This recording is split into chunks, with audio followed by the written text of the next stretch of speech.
Bonjour les amis. D'une semaine à une autre, on s'approche vers les fêtes, mais aussi vers les fêtes, la fête des Lumières qui est Hanouka. Donc il nous reste encore 2 semaines avant le 25. Cette fois-ci, ça tombe dans le même moment, le 25 du mois de Sagittaire, et aussi 25 cette année et du mois de décembre. Mais avant qu'on arrive à là, je voudrais parler déjà sur la force de cette semaine. Il y a beaucoup de choses qui se passent dans la vie personnelle, dans le monde, beaucoup de mouvements, beaucoup des extrémités entre le bien qu'on passe, mais aussi le moment qui sont plus difficiles et plus confus, qui font plus mal qu'avant. Si on regarde un peu, oui, des fois on fait une comparaison, comment c'était avant. C'était plus calme, c'était moins difficile, non? On a cette impression. Possible, parce qu'on avance avec les générations, donc c'est tout à fait normal que les choses vont être plus extrêmes et plus fortes. Mais c'est pas là-dessus que je veux mettre le point. On parle dans cette portion sur Yaakov, que finalement, il était vraiment, après beaucoup de problèmes, finalement, il est assis, il s'assoit, il se relaxe. Et à ce moment-là, il y a toute une histoire qui s'ouvre parce que Yosef, le 11e frère, à peu près, oui, c'était le 11e frère, après il y avait Binyamin, c'était le dernier, et il a des rêves. Et son père, il aime le plus. Donc, ça crée une confusion entre lui et les frères. Les frères, ils commencent à être jaloux de lui. Ils ne veulent pas de lui. Et qu'est-ce qui se passe? C'est qu'ils trouvent un moyen de le vendre aux Égyptiens. Et Yosef, il commence tout un chemin des, des situations pas sympathiques du tout. Du moment qu'il est jeté dans un puits avec des serpents et des crabes, ensuite il est vendu comme un esclave, et à un moment donné, même, il est jeté en prison, et en disant que il a essayé de séduire une des femmes de ministre de Pharaon. Et comme ça, il arrive en prison et là-bas, il passe 2 années complètes. À un moment donné, il est désespéré. Et après, il y a un miracle qui arrive et d'une chose à une autre, c'est qu'est-ce on va lire la semaine prochaine.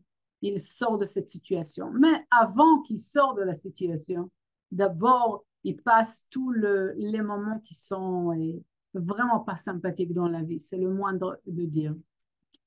Je pense que des fois, on peut se trouver, on peut se sentir un peu comme Youssef, si c'est une question d'argent, et si c'est une question d'amour, si c'est une question de guérison.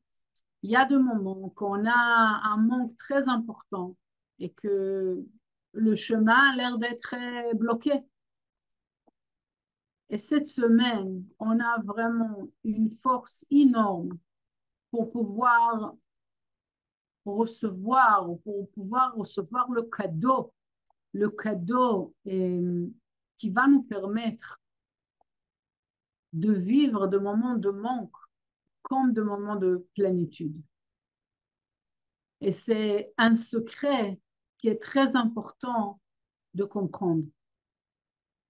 Et toute cette force, elle se révèle cette semaine. C'est ça qui est, faut encore une fois qu'on se réveille pour comprendre. L'enseignement de la Kabbale, il n'est pas encore un enseignement intéressant pour faire du massage au cerveau. C'est pas le point. Le point de l'étude, c'est vivre dans une dimension qui est miraculeuse, dans une dimension du bien, dans une dimension de protection. Nous tous, on cherche d'être protégés du chaos qui se passe dans ce monde. Mais c'est à nous de faire, de réaliser certaines choses pour qu'on puisse le faire. Il n'y a personne d'autre qui va faire le travail que nous-mêmes. Alors, c'est quoi le changement, le secret, c'est quoi le point qu'on doit réaliser cette semaine? Et je veux que vous réfléchissiez une seconde. La chose que vous voulez le plus, ça va être l'abondance, ou ça va être l'amour, ou ça va être la tranquillité, ou n'importe qu'est-ce que vous voulez le plus en ce moment. Mais tant vous avez ça, tout le temps, tout le temps, tout le temps, vous réveillez le matin, tout va bien. Vous allez dormir le soir, tout va bien. Vous réveillez le lendemain, tout va bien. Honnêtement, après 6 mois que vous êtes dans cette bénédiction, si c'est la richesse, ou si c'est le bien, ou si c'est le bien-être, ou si c'est l'amour qui finit jamais, est-ce que vous allez l'apprécier si ça reste tout le temps? En étant d'être humain, on a la tendance de perdre l'appréciation quand les choses restent entre nos mains. Et pensez à toutes les choses que vous avez déjà. Est-ce que vous réveillez le matin et vous pensez, waouh, merci au Créateur que j'ai une maison dans laquelle je peux vivre, ou j'ai un lit dans lequel je peux dormir, je peux me mettre debout. Des choses très banales. Ou peut-être aussi les choses de famille ou les choses des talents que j'ai. Est-ce que je les vois? Est-ce que je les apprécie? Est-ce que je les tiens fort en train de être heureux de l'idée qu'ils sont dans ma vie? D'abord ça, d'ouvrir notre esprit et apprécier les choses qu'on a déjà. Ça, c'est la première chose. Et quand, en faisant ça, on commence à comprendre quelque chose. La raison pour laquelle on doit passer de moments qui sont hauts et de moments qui sont bas, des moments dans lesquels on se remplit et des moments dans lesquels on se sent vide, on se sent en douleur, on se sent en confusion, en peur, c'est parce que on a besoin de moments d'obscurité, de moments du mal pour pouvoir, apprécier le moment de lumière, apprécier le moment de plénitude et aussi être joyeux de ce moment-là. Parce que comme on a dit tout à l'heure, si ça reste tout le temps, à un moment donné, je perds la joie de avoir. Regardez combien de mariages ils se cassent parce que, tout simplement parce que le couple, il s'est fatigué des endroits de travail dans lesquels ça ne m'intéresse plus. C'est bien que les choses changent. C'est bien qu'on a des moments qu'on est un peu perdu. C'est bien. Nous, on les prend comme un concept que c'est mal, que c'est la fin du monde. Comment je vais faire? Comment je peux remplir ce monde? Les sages nous disent, les amis, calmez-vous. Il faut que vous compreniez quelque chose. Chaque moment, dans chaque moment, il y aura du bien et il y aura des moments qui y aura du mal. La vie doit être comme ça pour votre bien, pour que vous arrivez à voir, à garder une passion pour la vie, un désir à chaque fois qui devient de plus en plus grand. Parce que si vous ne faisiez pas ça, vous êtes comme des morts vivants. Pour pouvoir avoir un nouveau désir chaque moment, chaque jour. Parce que pour pouvoir être vivant, on est obligé de créer à chaque fois des nouveaux désirs, des désirs qui sont plus hauts à chaque fois. Parce que dès qu'on a le même désir tout le temps, c'est comme la ligne droite, c'est l'énergie de la mort. Les battements de cœur, c'est de haut et de bas. Ça doit être comme ça. On ne peut pas se remplir sans se vider. C'est une loi physique, c'est une loi du corps humain, c'est une loi universelle, c'est une loi spirituelle. Alors, qu'est-ce qu'on a besoin de faire? On a besoin, et cette semaine, on a la force aussi de pouvoir le faire, c'est de comprendre que la routine du changement, c'est bien. On ne veut pas rentrer dans une routine qui est similaire à chaque fois. On veut rentrer dans une routine de changement. La compréhension qui va nous aider à garder cette conscience, c'est la compréhension du droite, gauche et centralité. La force de la droite, du chesed, c'est la force du partage. C'est la force de se remplir, qu'on se remplit dans la vie. Et on comprend, j'espère maintenant, que si je me remplis tout le temps, à un moment donné, je suis inondée. Et quand je suis inondée, je suis plus content. Il n'y a plus de joie. Il y a même une souffrance. Quand il y a quelqu'un qui nous aime trop, trop, on n'a plus d'air. Donc, on veut avoir la force de miséricorde en équilibre. Ensuite, on a la force, la lumière de Gvura.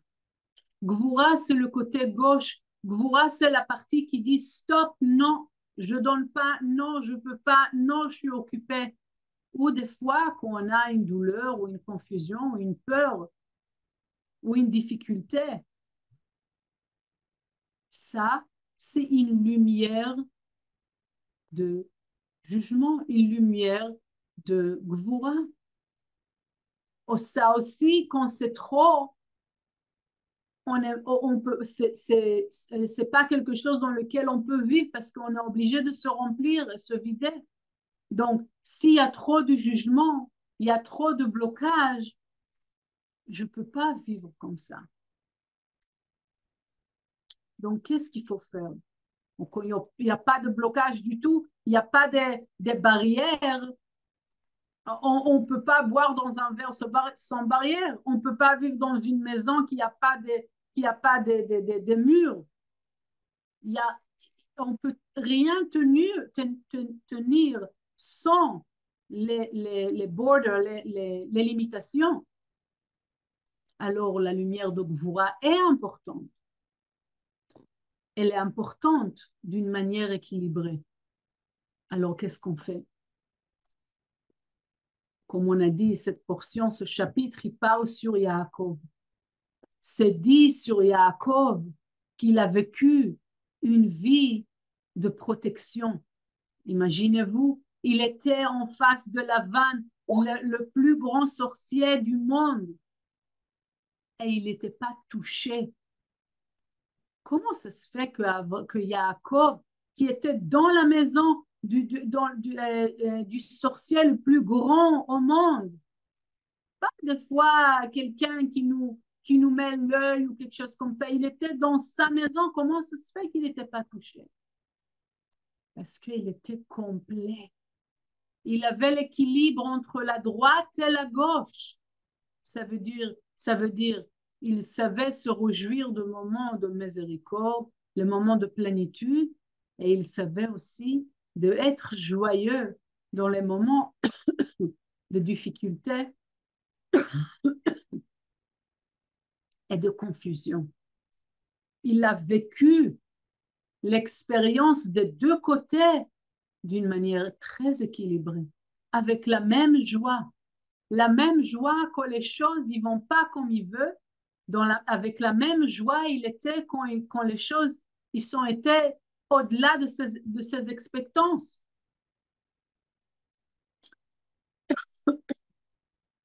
Et c'est qu'est-ce qu'on apprend de Yaakov, de Jacob. C'est qu'est-ce qu'on veut recevoir cette semaine, connecté avec le secret de la vie, de la vie épanouie, de la vie et joyeuse. Ça veut dire les choses dans la vie vont être des hauts et des bas tout le temps. Je ne veux pas essayer de créer comme une ligne flat dans ma vie. Je ne veux pas de ça. Je ne veux pas que chaque jour, les choses ils vont être exactement comme hier. Je veux accepter et même être joyeux avec le changement. Oui, il y aura des journées que j'aurai pas qu'est-ce que je veux. C'est très bien. Parce que dans ce moment-là, que j'ai pas qu'est-ce que je veux, c'est exactement le moment que je peux me remplir. Je peux trouver un nouveau désir que j'avais pas hier, que la lumière, elle va me remplir demain ou après-demain. Et si ça va pas être exactement comme je veux, c'est très bien. Parce que la lumière, elle est en train de me préparer quelque chose de beaucoup mieux. Et quand je vis une vie de beauté, en équilibre de cette manière, c'est exactement la force de Tiferet. La colonne centrale, ou la colonne de Yesod, ça veut dire Yaakov. Jacob, il était Tiferet. Yosef, il était Yesod. Les deux, c'est la colonne centrale. Et les deux, c'est pour ça qu'ils ont été proches. Maintenant, vous comprenez que toute l'histoire, c'est pas rien qu'une histoire. Cette histoire, elle vient nous montrer l'affinité entre les sages, entre les situations différentes dans l'histoire. Jacob et Yosef, ils ont eu une affinité parce qu'ils ont su de garder la centralité. Ça veut dire, je suis joyeux quand les choses vont bien et je suis joyeux quand les choses vont pas comme je veux. Quand je passe de moments de manque, quand je suis en train de perdre quelque chose ou quelqu'un, ça aussi c'est bien pour moi. Parce que au ce moment-là, je suis en train de construire. Si je garde cette joie, je suis en train de construire un nouveau désir, une nouvelle connexion avec la lumière, une nouvelle connexion avec le Créateur. Qu'est-ce qu'il y a mieux que ça? Parce que si j'ai un nouveau désir, c'est clair que la lumière, elle va me remplir avec une nouvelle lumière. Est-ce que c'est qu'est-ce qu'on veut faire à chaque fois? Se remplir de nouveau. La dernière chose, comme j'ai raconté au début, Joseph, il est arrivé à un moment, Joseph, il est arrivé à un moment de désespérance. Oui, il était en prison 2 ans, il n'y a rien qui se passe. Combien de fois on se sent comme il n'y a rien qui se passe? Je ne trouve pas le travail de ma vie ou je ne trouve pas un travail. La situation économique de nouveau, encore une fois et encore une fois, c'est la même situation. Je pense que je me monte un peu, après je descends. Les situations avec l'amour ou la guérison ou la protection. Combien de fois on passe à travers de moments comme ça? Ben, Youssef, il est là pour nous donner un exemple. Il a passé 2 ans, il n'y a rien qui se passe. Il ne sort pas, il ne voit pas un moyen, une petite lumière qui dit ne t'inquiète pas, tu vas sortir de là. Désespérance totale. Et il arrive à un point, il dit ok, la lumière, elle m'a oublié, oui, j'ai tout perdu, il n'y a pas d'espoir, et c'est comme ça. Quand il touche le fond de fond, c'est là qui se dit aussi non. Non. Pourquoi? Parce que je sais que la lumière, elle a prouvé tout au long de mon chemin que la lumière, elle est là. Donc, c'est pas possible. La lumière, elle est là. Et c'est à ce moment-là qui commence la prochaine portion, que la situation s'ouvre et il sort du prison. La beauté, un peu de numérologie qu'on apprend de Michael Berg. Et encore une fois, je vous conseille infiniment de vraiment regarder la classe complète de Michael sur la force de la portion Véché. Mais pour finir l'idée, La désespérance, en hébreu, c'est 317. Vayeshev, qui est le nom de la portion, c'est 318.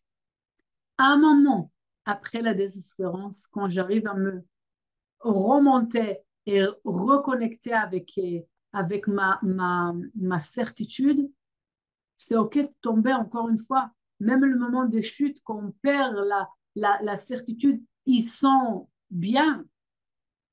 Mais après, n'oubliez pas, la lumière, elle est là. Et quand j'arrive à faire ce changement-là, Vayeshev. Donc là, je peux être tranquille.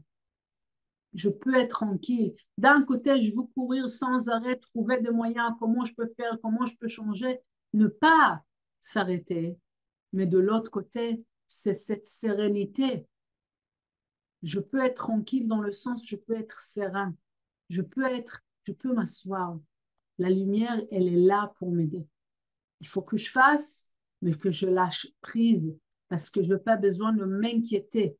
Je dois faire le travail pour allumer la lumière, pour activer les forces divines, mais en même temps lâcher prise pour permettre à la lumière de finir le travail. Voilà, donc avec cette force de cette portion Vayeshev, qui est quand Yaakov il s'est assis, donc d'un côté, on ne veut pas s'asseoir dans le sens, ah, tout va bien maintenant, mais tout le temps continuer, mais en même temps savoir, même si il y a des moments de faiblesse, j'ai la certitude, la sérénité, je m'assois, j'ai la sérénité que la lumière, elle est là. Et je suis contente de moments comme ça, de la même manière que je suis contente de moments de plénitude. Parce que les deux, ils sont une lumière. C'est la lumière de miséricorde ou la lumière de jugement. Mais c'est les deux, ils sont une lumière qui va me remplir. Donc, avec les deux, je suis contente. Donc, pour finir, je veux lire un paragraphe, le verset 17 de la portion Vaïchev dans le Zohar. On lit le Zohar pour connecter avec les lettres qui permettent à créer un pont entre notre âme et l'énergie divine. תחזה, יעקב שלימוד הבאה נבע ויהיו קאים לקיימה בגלותה, אבל מיגות דהיו צדיק התעכב דינה, דלה שלטה בעלמא, דה כל יומי דיעקב לה שרה דינה על עלמא, וחפנה התבטלת. Voilà, je vous souhaite une très bonne semaine.